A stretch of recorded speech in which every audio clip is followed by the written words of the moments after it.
നിന്റെ നിക്ഷേപം ഉള്ളിടത്ത് നിന്റെ ഹൃദയവും ഇരിക്കും. ഈ വാക്യം നമ്മെ പഠിപ്പിക്കുന്നു, നമ്മുടെ ഹൃദയം അതിൻ്റെ ശ്രദ്ധ പിടിച്ചെടുക്കുന്നത് നമ്മൾ ഏറ്റവും വിലമതിക്കുന്നതായ കാര്യങ്ങളിലാണ്.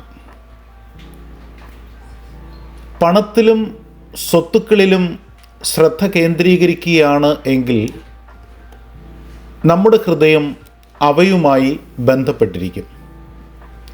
എന്നാൽ നാം ദൈവത്തിലും അവൻ്റെ രാജ്യത്തിലും ശ്രദ്ധ കേന്ദ്രീകരിക്കുകയാണ് എങ്കിൽ നമ്മുടെ ഹൃദയം അവനോടൊപ്പമായിരിക്കും. സമ്പത്ത് പോലെയുള്ള താൽക്കാലിക കാര്യങ്ങൾക്ക് പകരം വിശ്വാസം, സ്നേഹം, നന്മ ചെയ്യൽ എന്നിങ്ങനെ എന്നേക്കും നിലനിൽക്കുന്ന കാര്യങ്ങളിൽ നിക്ഷേപിക്കുന്നതിന് യേശു നമ്മെ പഠിപ്പിക്കുന്നു.